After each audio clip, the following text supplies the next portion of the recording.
గ్రామీణ స్టైల్లో చేసిన అసలైన చేపల పులుసు ఇది. ఇంత టేస్ట్‌గా బెండకాయ, కొర్రమీను చేపల పులుసు ఎప్పుడైనా తిన్నారా?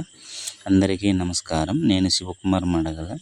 నేను ఈరోజు చాలా స్పెషల్‌గా బెండకాయ, కొర్రమీను చేపల పులుసు తయారు చేస్తున్నాను. ఇది గ్రామీణ స్టైల్‌లో చాలా టేస్టీగా ఉంటుంది. ఈ వీడియో పూర్తిగా చూస్తే మీరు కూడా ఈ రుచిని ఇంట్లోనే చేయగలరు. ఇప్పుడు మనకు కావాల్సిన పదార్థాలు: కొర్రమీను చేపలు, బెండకాయలు, ఉల్లిపాయ, టమాటాలు, పచ్చిమిర్చి, వెల్లుల్లి, అల్లం, కారం, ఫిష్ మసాలా, ఉప్పు, చింతపండు, కరివేపాకు, నూనె. అలాగే ఈ సీక్రెట్ మసాలా ఇది నేను సొంతంగా తయారు చేసుకున్నదే. ముందుగా చేపలను బాగా కడిగి శుభ్రం చేసుకోవాలి.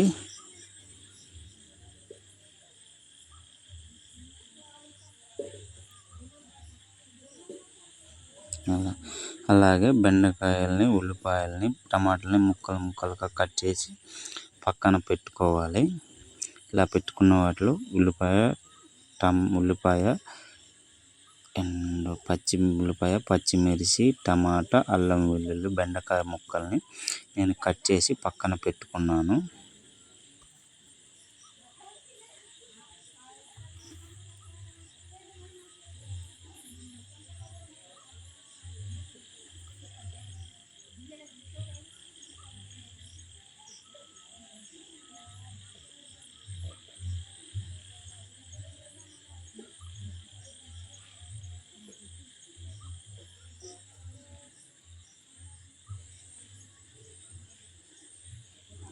చేప ముక్కలను కూడా కడిగి శుభ్రం చేసుకొని పక్కన పెట్టుకుంటున్నాను. ఇవి నాకు కేజీ చేపలు, కొర్రమీను చేపలు. అలాగే మన చింతపండు కావాల్సిన చింతపండు నానబెట్టి పక్కన పెట్టుకున్నాను ఫ్రెండ్స్. ఇప్పుడు ఒక కుండ స్టవ్ మీద పెట్టుకొని నూనె వేసి వేడి చేయాలి. బాగా వేడయ్యాక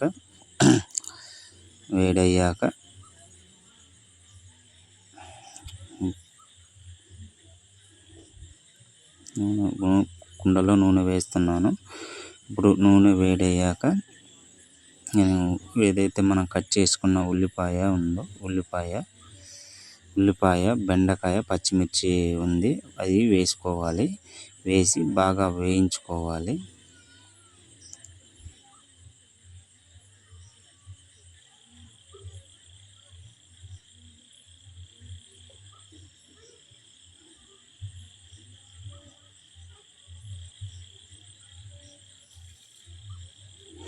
ఉల్లిపాయలు వేసుకుంటున్నాను.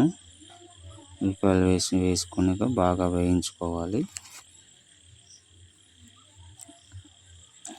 ఇలా బాగా వేయించుకున్నాక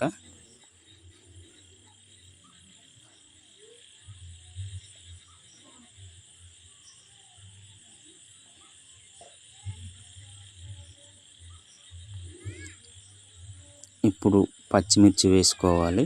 ఉల్లిపాయలు బాగా గోల్డెన్ కలర్ వచ్చాయి కదా, ఇప్పుడు పచ్చిమిర్చి వేసుకుంటున్నాను.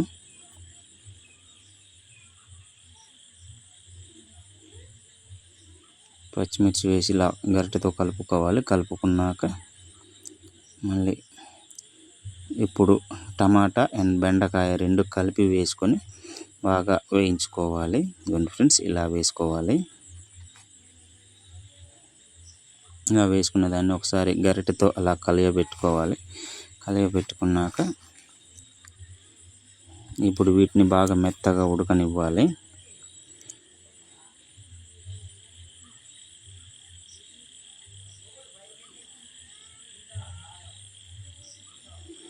చూసారా ఇలా ఉడుకుతున్నాయి. ఇలా బాగా ఉడకనివ్వాలి ఫ్రెండ్స్. ఇలా మగ్గ కొంచెం ఉప్పు వేసుకోవాలి, ఎందుకంటే ముక్కలు త్వరగా ఉడుకుతాయి ఇలా ఉప్పు వేయడం వల్ల.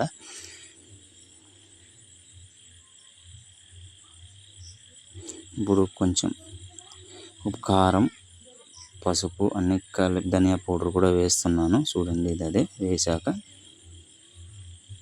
ఇప్పుడు మళ్ళీ గరిటెతో ఒకసారి ఇలా కలుపుకోవాలి. కారం బాగా తన ముక్కలు అన్నిటికీ పట్టేలా కలియబెట్టుకోవాలి.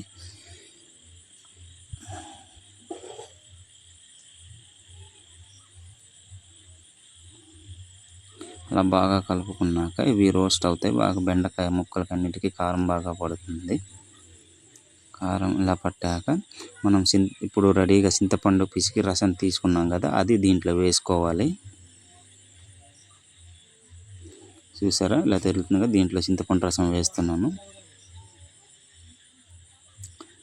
వేసాక మళ్ళీ కొంచెం ఒకసారి కలుపుకున్నాక మనకు నీళ్ళు చాలదు అనుకుంటే మళ్ళీ ఇగోండి చూపిస్తాను, ఉండండి ఒక నిమిషం. దీంట్లో మళ్ళీ కొన్ని నీళ్ళు యాడ్ చేసుకోవాలి. ఇలా ఇగోండి, అది ఎందుకంటే నాకు పులుసు చాలదనిపించి మరి కొన్ని నీళ్ళు యాడ్ చేసుకుంటున్నాను. ఇంకా యాడ్ చేసుకున్నాక ఇవ్వండి ఇలా ఉంటుంది. ఇలా ఉన్నాక ఇది బాగా కొద్దిసేపు మరిగించాలి. మరిగించాక దీంట్లో మనం చేపలు వేసుకోవాలి. ఇక చూడండి ఇప్పుడు మరిగింది. ఇప్పుడు ఇవ్వండి ఇలా మరుగుతుంది కదా పులుసు. ఈ మరుగుతున్న పులుసులో మనం ఏదైతే కొర్రమీను చేపలకు శుభ్రంగా బాగా శుభ్రం చేసి కడిగి పక్కన పెట్టుకున్నాము, ఆ చేప ముక్కలను ఈ తెరులుతున్న ఈ పులుసులో వేసుకోవాలి. చూడండి నేను వేస్తాను. ఇవ్వండి పక్కనే ఉన్నాయి.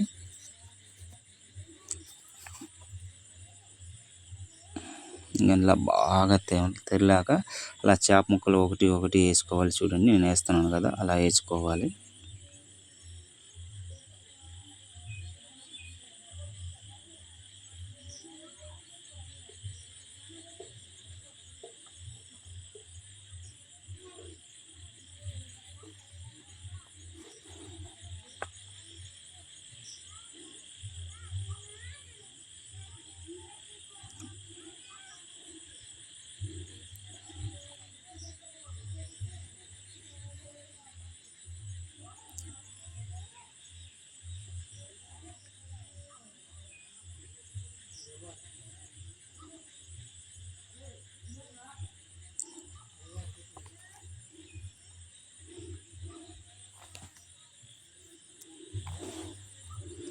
ముక్కలన్నీ వేసాక ఒకసారి గరిటెతో మళ్ళీ అలా మెల్లగా కలియబెట్టుకోవాలి. గట్టిగా కలపడం వల్ల ఏంటంటే ఇప్పుడు మాత్రమే గరిటె పెట్టాలి, తర్వాత గరిటె పెట్టామంటే ముక్కలు విడిపోతాయి ఫ్రెండ్స్.